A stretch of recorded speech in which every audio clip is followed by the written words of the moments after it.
wasaaradda caafimaadka xukuumadda federaalka Soomaaliya oo qayb ka mid ah isbitaalka Banaadir u diyaarisay in lagula tacaalo dadka uu soo ridanayo cudurka COVID-19. wasiirka amniga xukuumadda federaalka Soomaaliya ayaa taliska ciidanka booliska Soomaaliyeed ku wareejiyay 12 gaari. wasaaradda caafimaadka xukuumadda federaalka Soomaaliya ayaa kala wareegtay hay'adda USAID deeq loogu talagalay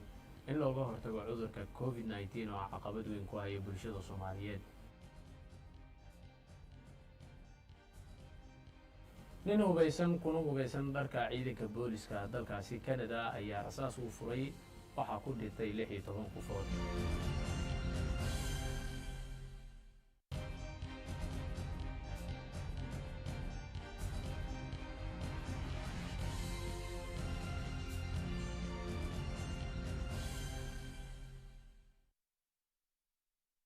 intaasi waxa ahayd daawadayaal qodobadii warkeena habeenimo koodii ugu door corona haatan u diyaar garooba warkii oo dhameystiran oo ay idin socodsiiyay aniga Cabbaas Maxamed Nuura. wasaaradda caafimaadka xukuumadda federaalka Soomaaliya ayaa qayb ka mid ah isbitaalka Banaadir u diyaarisay in lagula tacaalo dadka la ildaran cudurka coronavirus. faafahinta warkan waxa inoo haysaa wariyahayga Faadumo Daahir Cadow. dowladda federaalka ee Soomaaliya oo wado dadaalo looga hortagayo cudurka caalamka dhibaatada ku haya ee COVID-19 ayaa waxa ay balaarisay xarumihii caafimaadka ee loo diyaarinayo ka hortagga cudurka COVID-19 waxaana isbitaalka hooyada iyo dhallaanka ee Banaadir ay dowladda u qorsheysay in uu qayb ka noqdo goobaha loogu talagalay ka hortagga cudurka COVID-19. agaasimaha isbitaalka Banaadir Fartuun Shariif Maxamed ayaa dhankeeda sheegtay in uu isbitaalka uu diyaar u yahay in uu kaalin weyn ka qaato ka hortagga cudurka COVID-19 isla markaana shaqada bulshada loo hayay ee hooyada iyo dhallaankana isbitaalka sideeda uu ku sii socon doono balse qayb labaad oo gooni ah loo diyaarinayo ka hortagga COVID-19. maantana wasaaraddu waxay go'aamisay in shaqadii isbitaalka asigoo sidiis ay u socoto in hawshii aad ogtihiin karantiilka ama in lagu shaqeeyo COVID-19 isbitaalkii labaad ama xaruntii labaad in isbitaalka hooyada dhallaanka Banaadir qayb ka mid ah isbitaalka loo sameeyo taasoo keentay kulli sababta wasiiradda sharxi doonto laakiin isbitaalka Martiina maadaama sariirihii iyo capacity-giisii markii uu buuxsamo Ilaahay naguma keeno laakiin in isbitaalka Banaadir uu noqdo isbitaalka labaad ama xarunta labaad ee loogu shaqeyn doono COVID-19. wasiirka wasaaradda caafimaadka iyo daryeelka bulshada ee xukuumadda federaalka Soomaaliya Titore Fosi Abikar Nuur oo booqatay isbitaalka hooyada iyo dhallaanka Banaadir ayaa waxa ay cadeysay in qayb cusub lagu soo kordhin doono isbitaalka Banaadir kaas oo loogu talagalay in lagula tacaalo dadka uu soo ritay cudurka coronavirus. saad la socotiin isbitaalka Martiina waxaa loo asteeyay in lagu daaweeyo xaaladaha cudurka COVID-19 haddii lacala isbitaalka uu buuxsamo sariiraha Martiina waxaa laga fekeray la isku soo qaaday in isbitaal Banaadir qayb loo gooyo oo lagu tacaalo dadka cudurkaas uu ku dhaco. isbitaalka waa weyn yahay laba qayb oo ka mid ah ayaa gooni loo gooynayaa laga shaqeynaya ka bilaabana shaqo bardhow ilaa iyo ku dhawaad 200 sariirood la dhigi kara. waa ka go'naanaysa isbitaalka shaqooyinkii uu qaban jiray dhismihiisa inta kaleeto waana kala socnaanayaan. agaasimaha sharaxday in shaqaalaha gooni ahaanayaan agab badan oo loogu talagalana ay gooni u ahaanayaan. isbitaalka waa weyn yahay waa looga faa'iideyn karaa wax dhiba ma jiraan. isbitaalka waa la kala xirayaa dhinacaas gadaala loo goyn doono haddii waxyaala loogu doortana waxa waa space weyn uu leeyahay Banaadir iyo warshad oxygen planta ku taalo oo intana looga faa'iideysan karo banaankana loo qaadi karo haddii sababahaas loo doorto oo looga fikiray waana la hagaajin doonaa insha Allah. Ilaahay waxaan ka baryaynaa in uusan dhibkiisana soo gaarsiinin cudurka laakiin waa taxadar in loo diyaar garoobo xaalad kastoo ka imaan karto. Faadimo Daahir Cadow, warbaahinta qaranka magaalada Muqdisho. wasiirka amniga xukuumadda federaalka Soomaaliya ayaa taliska ciidanka booliska Soomaaliyeed ku wareejiyay 12 gaari kuwa oo loogu adeegayo bulshada qaybna ka noqonaya gaadiidka bandowga loo isticmaalayo. warbixinta warkan waxaa inoo eegaysaa Aamina Xuseen Maxamed. wasiirka amniga dowladda federaalk Soomaaliya Maxamed Abuukar Islow Ducaale ayaa ku wareejiyay taliyaha ciidanka booliska Soomaaliyeed 12 baabuur oo nooca Soomaalidu taqaan cabdibilaha kuwaas oo loogu talagalay in lagu xoojiyo gaadiidka ka shaqeynaya amniga magaalada. wasiirka wasaaradda amniga dowladda federaalk Soomaaliya Maxamed Abuukar Ducaale Islow ayaa ka warbixiyay gawaaridani ay maanta wareejiyeen in aan wasaaradda amni ahaan aan rabno inaan ku wareejiyo 12 baabuur oo Land Cruiser Soomaalida u taqaan cabdibile in 12kaas baabuur waxay ka yimaadeen barnaamijkii aan hore ugu soo shaqeey jirno oo ah JPP Joint Police Program xaqiiqdii arrintaas kuma koobno booliiska federaalka waa booliiska maamulka ay ku jiraan sidoo kale maamulka ay waa u geynay baabuur qaarna waa jidad ku soo jiraan qaarna way heleen manaha markii ugu horeyso aan baabuur lagu wareejiyo booliiska federaalka Soomaaliyeed barnaamijkan waxaa fangareeyay ama deeq bixiyaasha lacagta baxshi kamid ah midowga Yurub waddanka Ingiriiska iyo waddanka Jarmalka marka ayagan waxaan rabaa mahad gaar ah u celsho barnaamijkan wuxuu ahaa $42 milyan qasnada lagu shubay waxaana maamulayo dowladda Soomaaliyeed mas'uul uga tahay wasaaradda amniga iyo booliiska federaalka Soomaaliyeed iyo sidoo kale maamulkooyadoo member ka ah iyo board ayaga director oo aniga aan ka ahay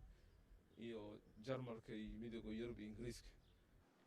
taliyaha ciidanka booliska Soomaaliyeed Generaal Cabdi Xasan Maxamed Xijaar ayaa ugu mahad celiyay wasiirka amniga baabuurtani ay ku wareejiyeen waxa uu ballan qaaday in gawaaridan loogu shaqeyn doono sidii loogu talagalay. wasiir waxaa sharaf noo ah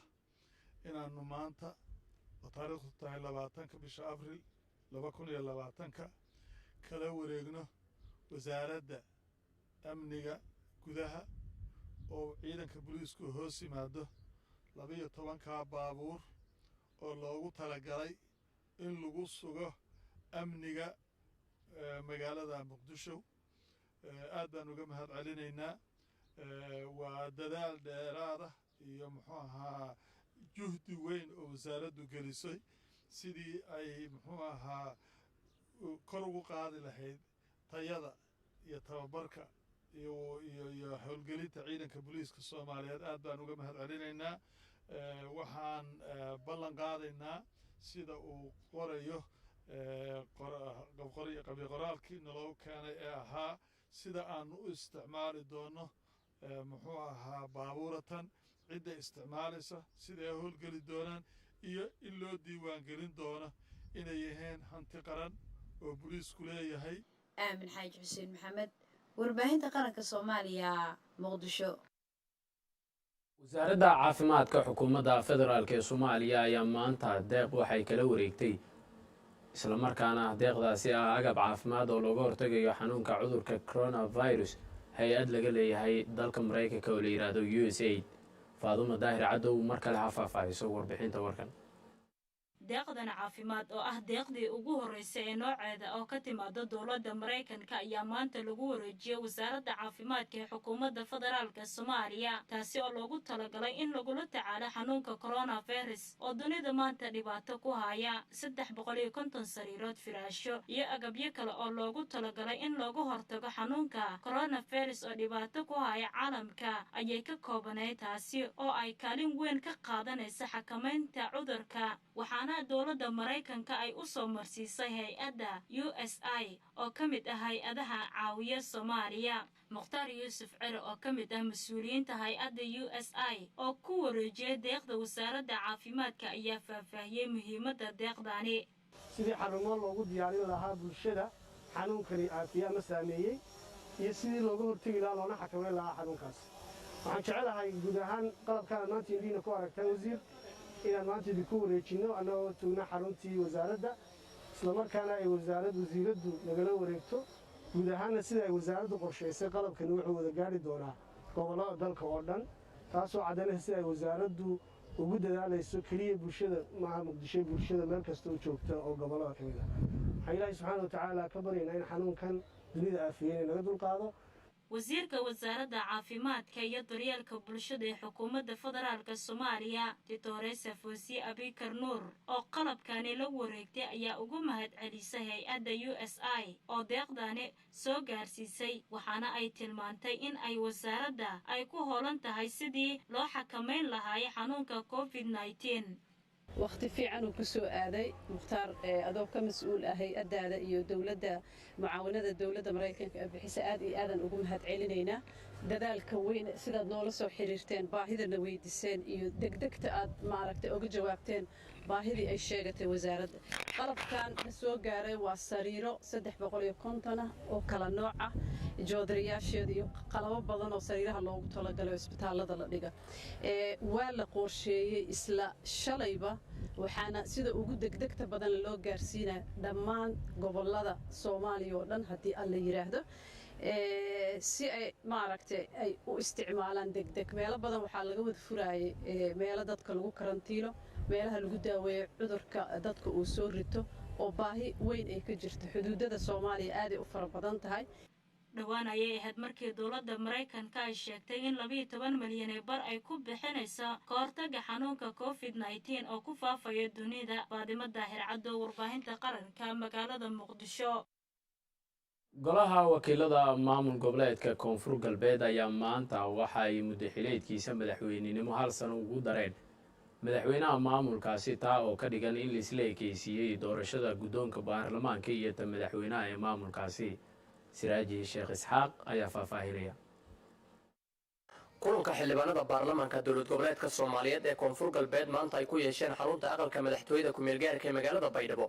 ayaa waxaa soo xaadiray 83 mudane waxaana shir gudoomiyaha cusub ee baarlamaanka dowlad goboleedka Soomaaliyeed ee Koonfur Galbeed Dr. Cali Saciid Fiqi oo labadiisa garab ay fadhiyeen ku xigeenka koowaad iyo labaad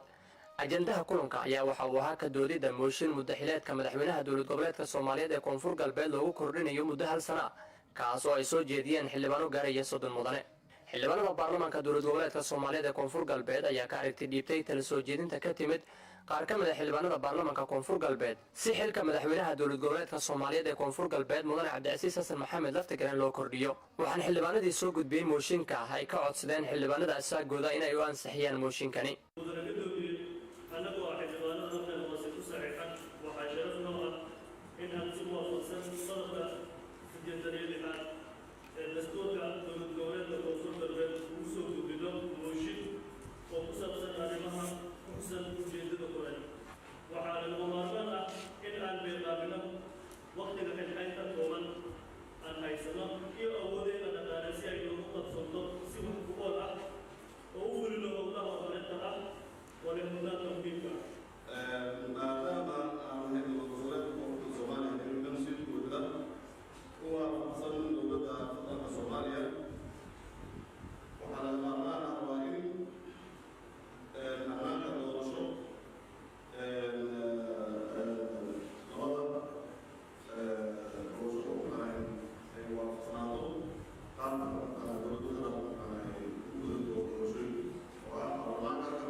intaasi kadib waxaa lagu gudagalay meelmarinta mooshinka waxaana ansixiyay xildhibaano gaaraya 87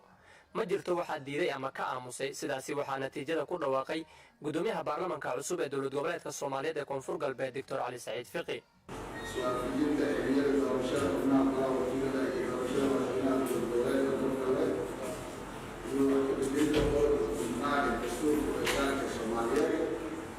sida loo sheegay qodobka isbedeli doona waxaa waaye wuxuu raacayaa qodobka kundanaad ee dastuurka lagu sameeyey sidaas ayuu qorayaan madaxweynaha dowlad goboleedka Koonfur Galbeed Soomaaliya ee la doortay 2011 waxay muddadiisa ku ekaan doontaa dhammaanka muddada xigeenka golaha wakiilada ee ku taagan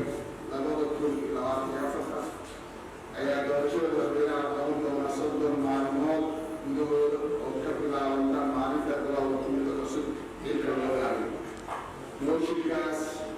waxaa taageeray 82 xildhibaan waxaa diiday 1 xildhibaan waxaa ka aamusay 1 xildhibaan sidaas darteed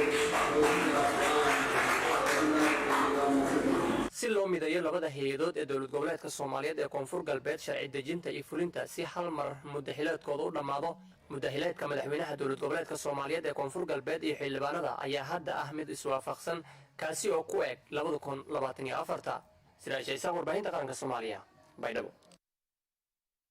ciidanka booliska waa taliska ciidanka xoogga dalka Soomaaliyeed ayaa waxay ka warbixiyeen howlgallo ay dhawaan ka sameeyeen qaar ka mid ah gobolada dalka Soomaaliya kuwa oo lagu baacsanayay argagixisada al-shabaab. afayeenka ciidanka xoogga dalka Soomaaliyeed Cabdiqani Ashkir Cali oo la hadlayay warbaahinta qaranka ayaa sharaxaya howlgalladaasi.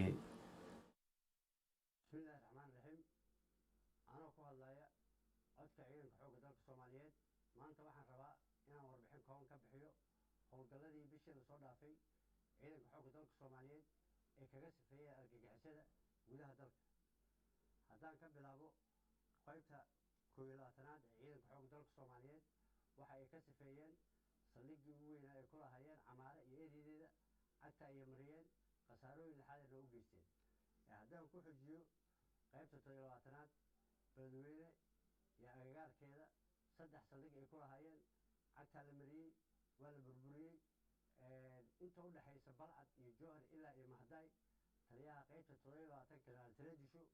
waxa uu ka sifeeyey meelo wadooyin ay soo gudbi jireen oo ay halqmareen ka dhigteen. waxa uu kaloo ka saaray miilooyin badan ee rabeen dadka muslimka ah Soomaaliyeed inay ku laayaan dhagarlaawayaasha. haddaan u soo gudbo qaybta 6aad ee Baydhabo meesha la Diinsoor iyo Bokool saldhigyo badan ay ku lahaayeen dowladdu ciidankeeda xoogga dalka Soomaaliyeed cagta mariyeen saldhigyada oo dhan waa laga saaray waa laga guuleystay afka buuliga la dhacay ilaa haddana waa la bacsanaya. sida aad la socotaan shabeellada hoose Janaale wadadii isku xiriisay Buufo Bacaad ilaa ay Janaale oo ay ku xireen miilooyin fara badan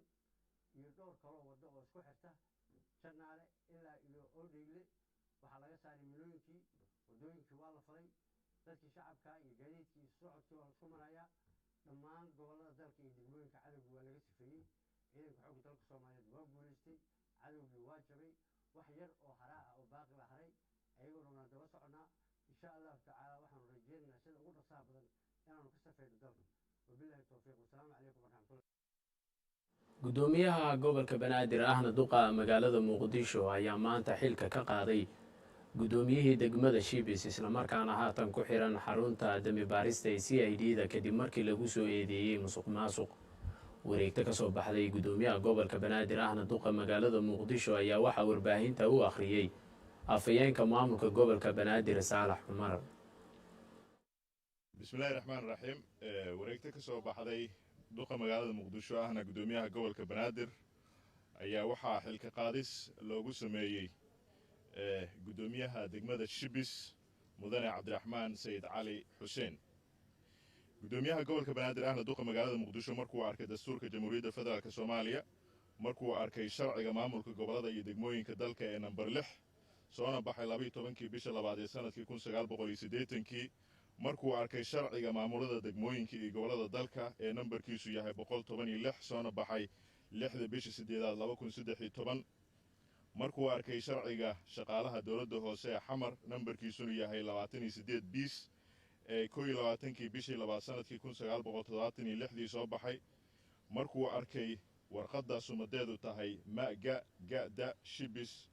eber 27 ee 2020 ee soo baxday kana soo baxday xafiiska gudoomiyaha degmada Shibis kuna saabsaneed amar joojin dhismooyin guryaha taasoo ah warqadan uu soo saaray gudoomiyihii degmada Shibis. markuu arkay sifaha sharci darada ah ee uu dadka deegaanka lacagaha ugu qaadayo markuu arkay qirashada gudoomiyaha degmada Shibis qaadista lacag aan sharciga waafaqsaneen kana hor qirtay gudoonka sare ee maamulka gobolka Banaadir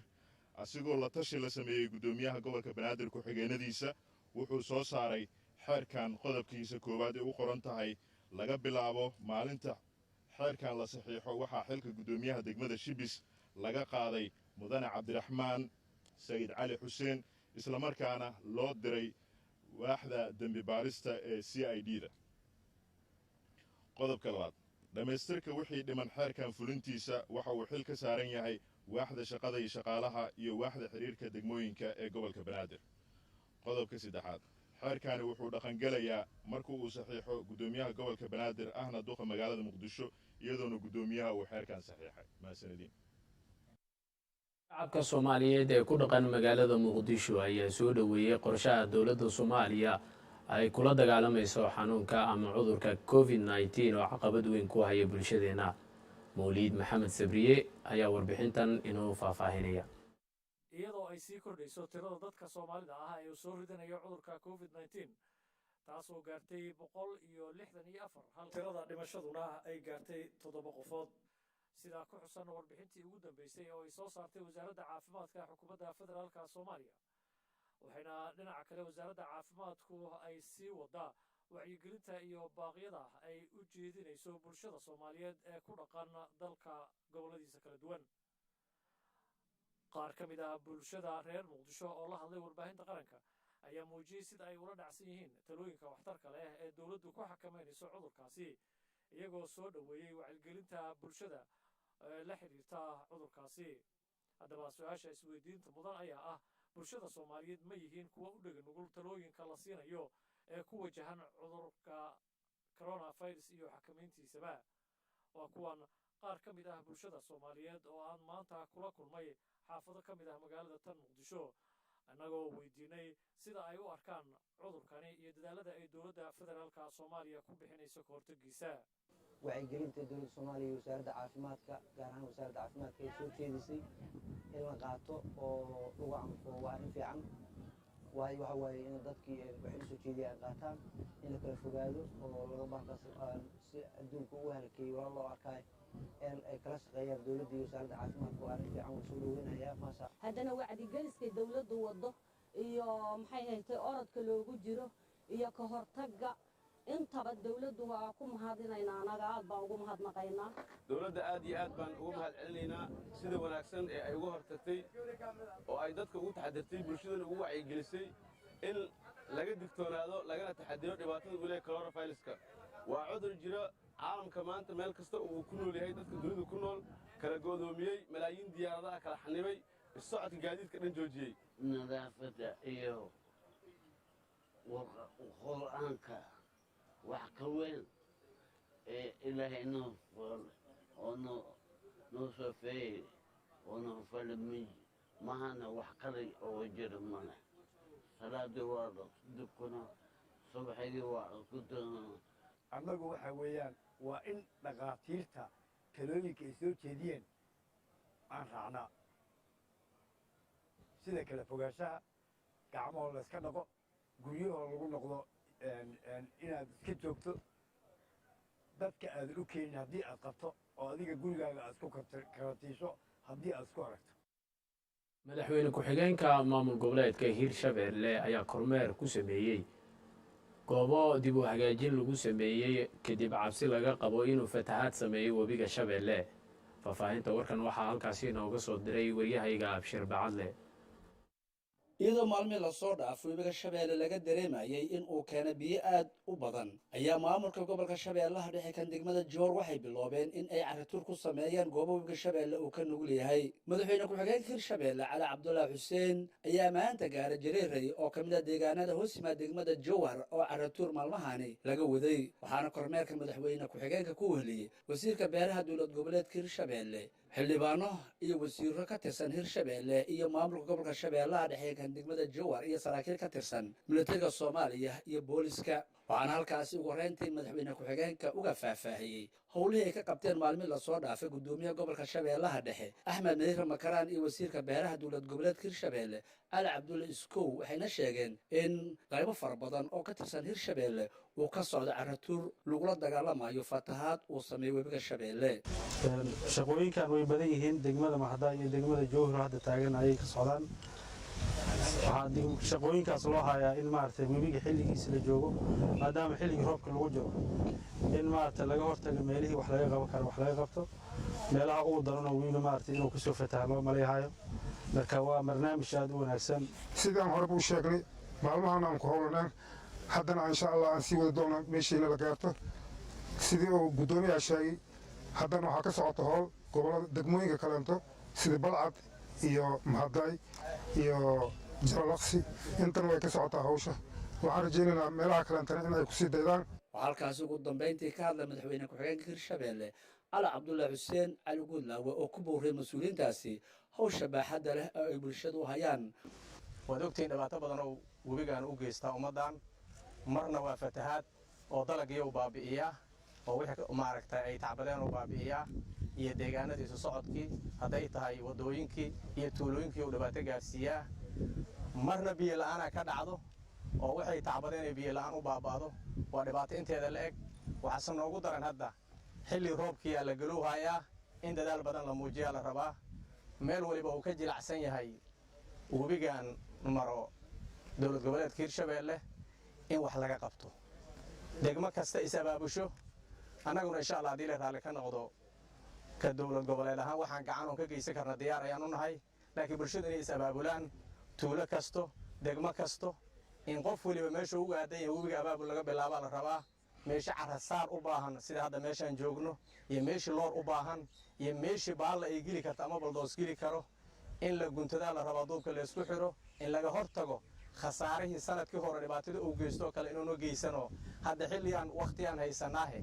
in la dadaalo wax la qabtaan maaragtay ugu baaqaynaa ummadda ku nool dowlad goboleedka hirshabeelle abubakar maxamed bacadle warbaahinta qaranka caasimadda dowlad goboleedka hirshabeelle magaalada jowhar daawadayaaalkaasi waxa uu ahaa waryahayga abuukar bacadleh oo warbixintii madaxweyne ku-xigeenka maamul goboleedka hirshabeelle inoo soo diray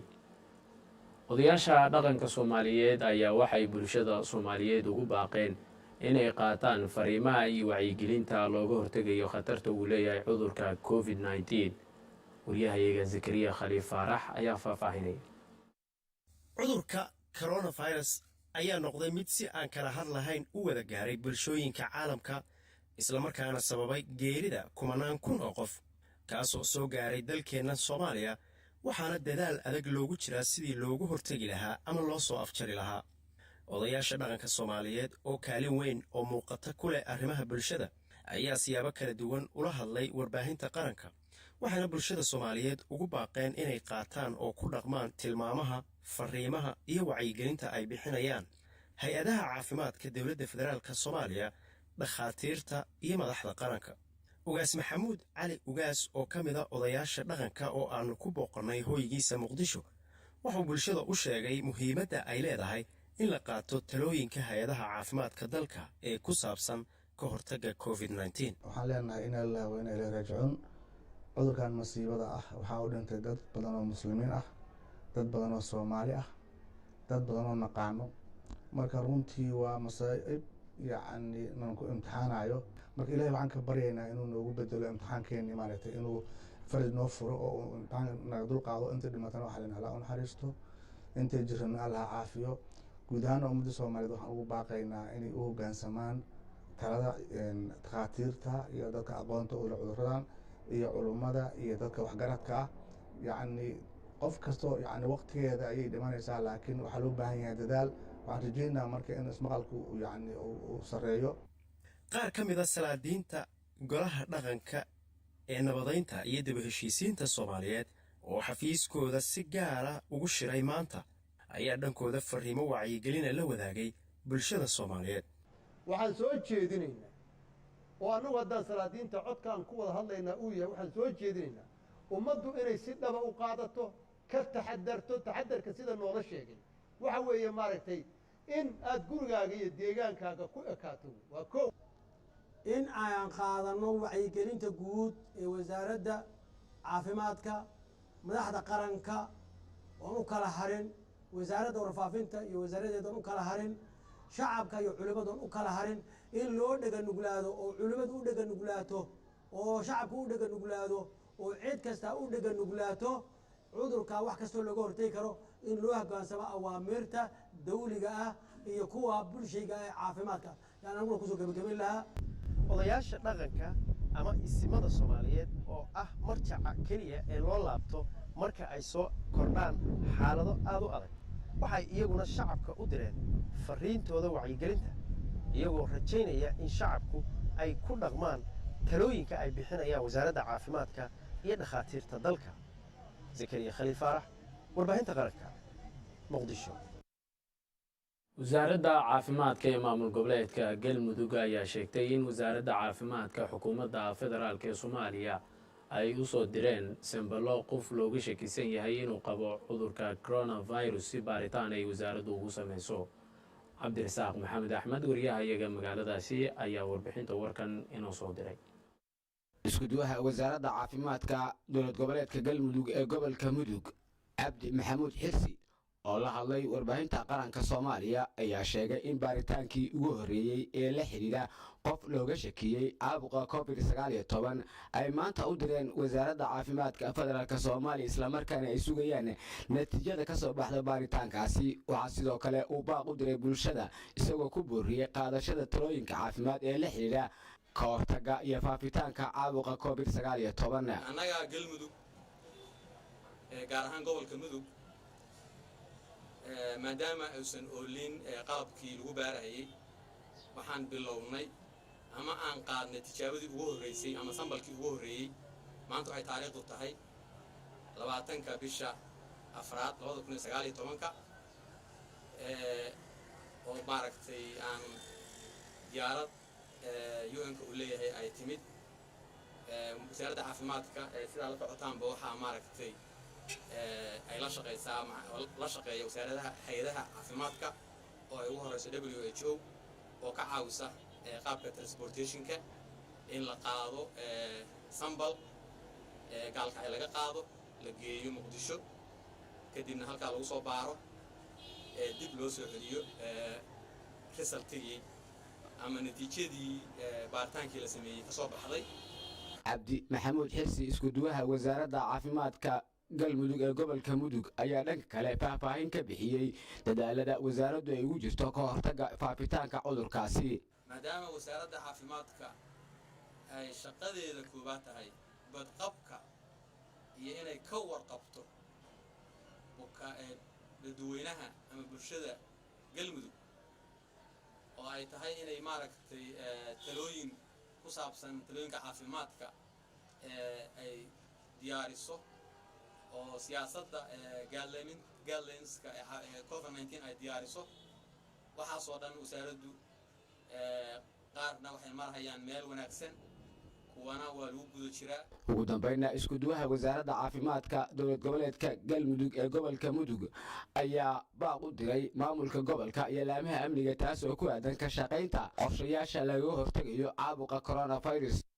shirarka micna darrada ee lagu qabanayo hoteelada isku imaadyada micna darrada meelaha aan maaragtay lagu qabanayo xaafadaha iyo hoteelada iyo qaybaha kale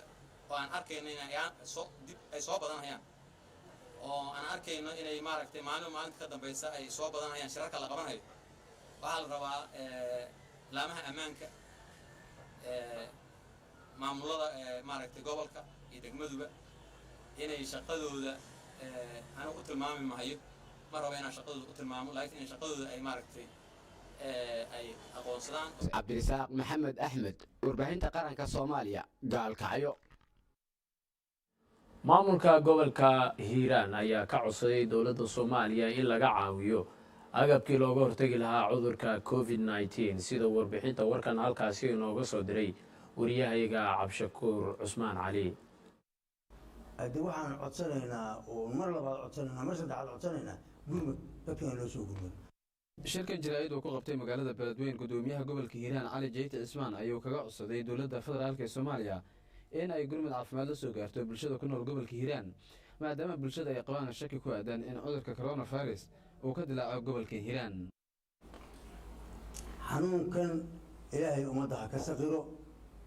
ilaahay mahad ha ka gaarto waa naga saqiran yahay annaga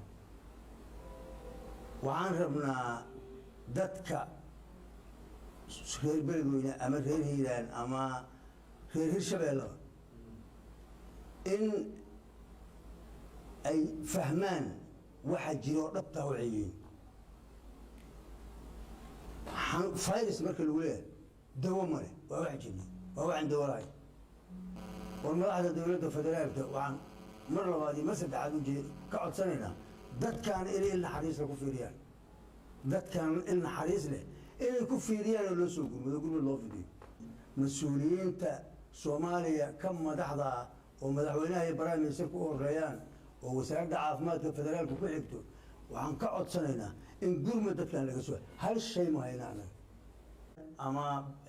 reer hirshabeellena waxaan ugu baaqayaa amaawiirta inuu hoggaansamaan hadday tahay xuduudaha xirmadooda oo aan soo xirnay hadday tahay kala fogaanshaha iyo nadaafadda qoys kastaahe wuu heli karaa caad oo tubo iyo dabada ka geliyo oo marka qofku bannaanka ka yimaado intuusan gudaha gelinayso dad kale uusan la macaamilin inuu faraha xasho gudoomiyaha gobolka ayaa sheegay in ka maamul ahaan ay diyaariyeen xarumo loogu talagalay in lagu karantiiro dadku soo rito cudurkani annaga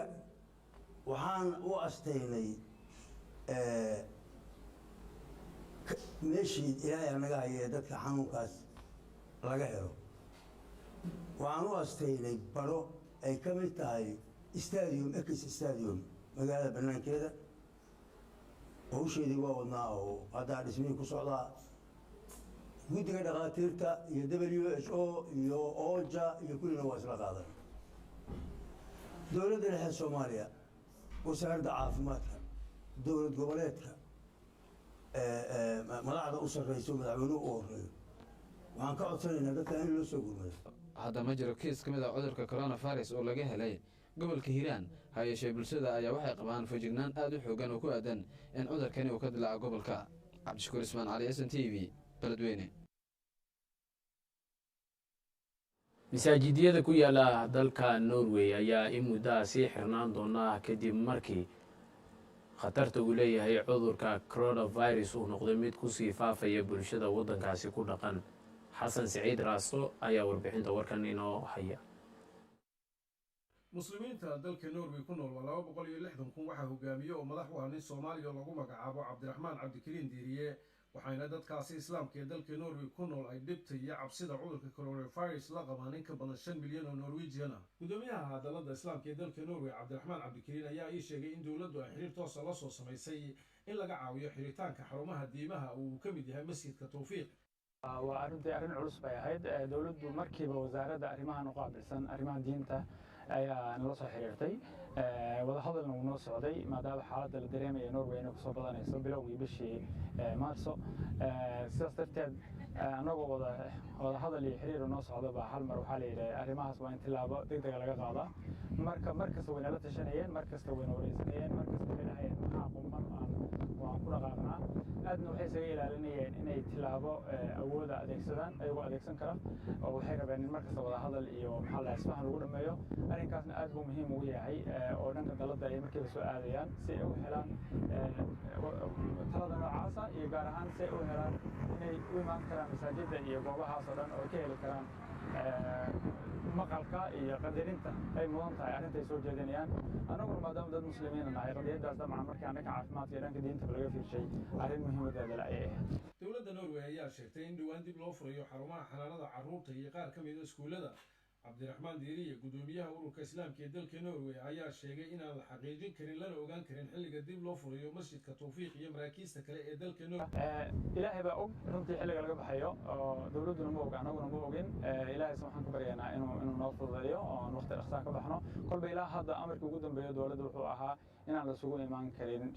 isku imaadka noocaas oo kuwa masaajidada ilaa 15 bisha 6 oo hadda waxaan maleynayaa waa 2 bilood dhow baa ka haray taqriiban kadibna kolba wixii ka dambeyn doona ma ogin inta ka hor waxa kaliya loo ogolyahay waxaa weeye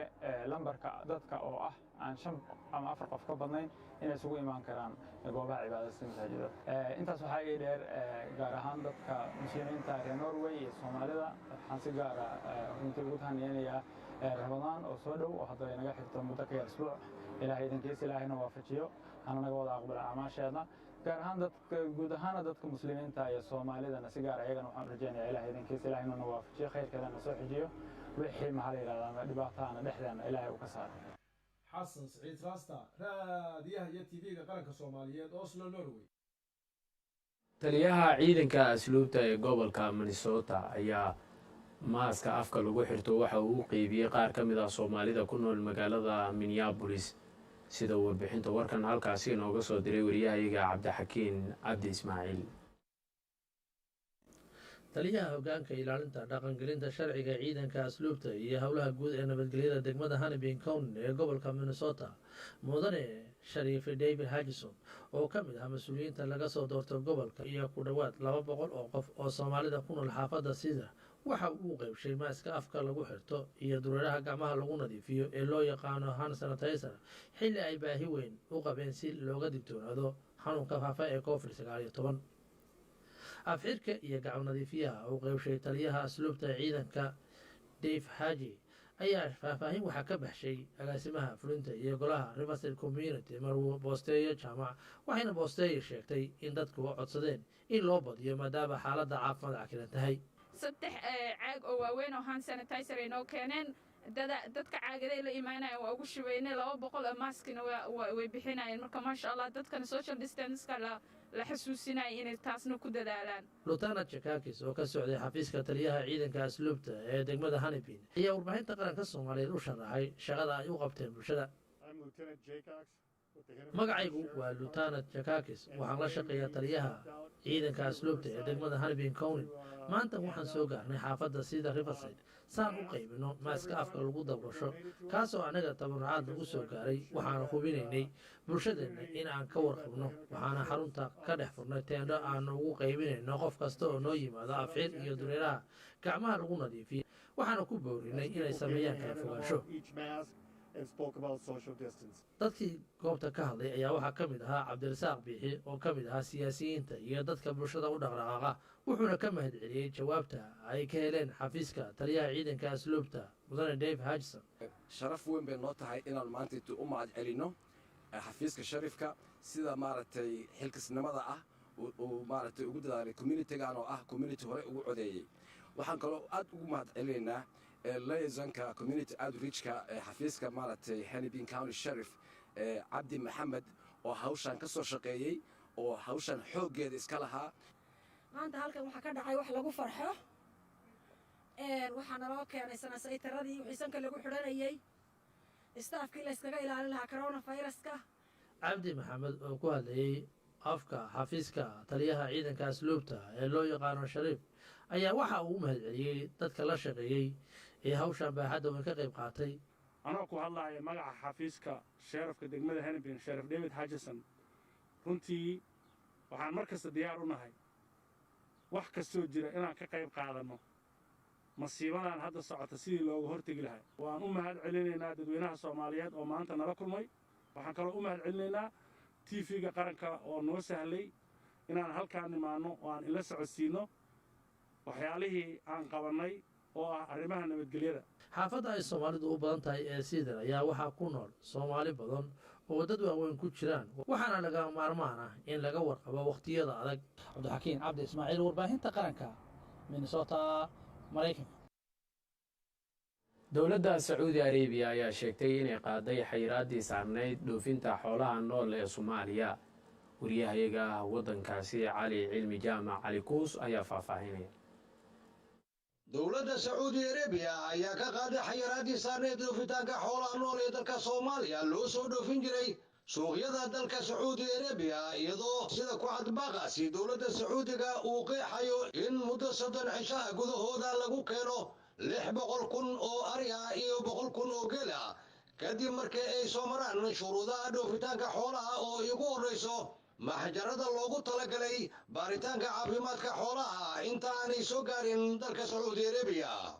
haddaba mudane Cabdullaahi Aadan Wadaadiid oo ah qabiir ku xeel dheer arrimaha xoolaha iyo maxjarada baaritaanka oo ku sugan dalka Sacuudi Arabia ayaa ugu warramay warbaahinta qaranka ee Soomaaliya sida uu warko amid ummadda Soomaaliyeed uu u leeyahay go'aanka lagu qaaday xayiraadii saarneyd dhoofitaanka xoolaha Soomaaliya waxaan leenahay Soomaali meel joogtay alif mabruuk inagoo arrintaa ka hadlayna xoolihii Soomaaliya waxay dowladda Sacuudiga ka qaaday xayiraadii saarneyd iyadoo xoolaha Soomaaliya ka guud ahaan ilaahayna waxaan ka baryayaa inuu arrintaa inoo wada fududeeyo ilaahayna waxaan ka baryaynaa inuu dadka Soomaali meel joogaanba yar iyo weynba ka faa'iidaystaan fursadda xoolahaas oo cadadkiisu dhan yihiin 600,000 iyo wax ka badanba inaanay ka badato mayaan ka yaraanin geeluna 100,000 yahay oo laga qaaday xayiraadda iyadoo muddada la yidhi muddo 30 casho ah in xoolaha lagu keeno iyadoo shuruudo leh shuruudaas kulli 22kii casho ee xoolaha la gelinaya maxjarka wasaaraddu waxay soo saari doontaa shuruudo ninka xoolaha soo raranaya marka waxaan ku dardaarmay nafteedu dardaarmay in xoolaha la ilaaliyo nimcada la ilaashto waxaa nasiib darraha dowladda suudaan muddo weega iminka 3 markab baa laga celiyey sababtuna waxa weeyaan waa shuruudihii baanay fulin haddaba soomaalida ku nool dalka sacuudi arabiya oo si weyn ugala socota qalabka warbaahinta iyo wargeysyada dalka sacuudi arabiya go-aanka looga qaaday xayiraadda xoolaha nool ee dalka soomaaliya ayaa u arka in tallaabadaasi ay ka tarjumayso siyaasadda dowladda soomaaliya ee ugu tala gashay horumarinta dhaqaalaha dalka iyo ballaarinta iskaashi ganacsi ay soomaaliya leedahay dalka dibadda iyadoo intaasi ay dheer tahay in istaraatijiyadda hoggaanka sare ee dowladda soomaaliya ay u dejisay xaqiijinta himilooyinka ummadda soomaaliyeed laga akhrisan karo horumarka iyo isbedelada laga sameeyey dhinacyada dhaqaalaha siyaasadda iyo amniga ee dalka soomaaliya علي جامع علمي على كوس راديها iyo telefishinka qaranka Soomaaliya Saudi Arabia halka warkaasi aad ka daawanaysaan daawadayaal waa telefishinka qaranka Soomaaliyeed xaruntiisa dhexe ee Muqdisho markana akhbaaraadka dibadda nin hubeysan isla markaana ku labisan dharka ciidanka booliska dalkaasi Canada ayaa waxa uu sameeyay rasaas kadibna dishay rasaasta uu furay 16 qofood sida ay daabacday wakaaladda wararka Canada ee CNA nin hubeysan oo ku labisan dharka ciidanka booliska Canada ayaa rasaas uu furay waxa uu ku dilay ugu yaraan 16 qof oo uu ku jiro sarkaal boolis ah waxaa sidoo kale ku dhaawacmay qaar ka mid ah dadkii goobtaasi ka agdhawaa waxaana dadkaasi ay ku sugnaayeen mid ka mid ah suuqyada loo fasaxay in dadku ka adeegtaan ee magaalada Portapic maamulka magaalada Portapic oo kaashanaya laamaha amniga ayaa damcay inay gacanta ku dhigaan ninkan hubeysan balse waxay kala kulmeen iska caabin xoogaa aataa oo soconaysay muddo saacada ah iyadoo ugu dambeyn ay gacanta lagu dhigay ninkaasi hubeysan ee dadka laayay boolisku waxay sheegeen in ninkani uu markii hore watay gaari muuqaal ahaan la mid ah gaadiidka booliska balse markii dambe uu soo kaxaystay gaari kuwa raaxada ah oo shacabku adeegsadaan isla markaana uu si bareer ah rasaasta ugu furay dad shacab ah ra-iisul wasaaraha dalkaasi Canada ayaa weerarkani ku tilmaamay mid naxdin leh balse waxa uu ku tilmaamay in sharciga la horgeyn doono cid kasta oo ka dambeysay faldambiyeedka uu ninkan hubeysan geystay guud ahaan warkii caalamka daawadayaal oo aad kala socoteen telefishinka qaranka Soomaaliyeed ayaa intaa ku eg habeennimadan waxaan idin waramaya anigoo ah Cabbaas Maxamed Nuur ah warkan warkii xigay intaan ku kulmi doono nabadgelyo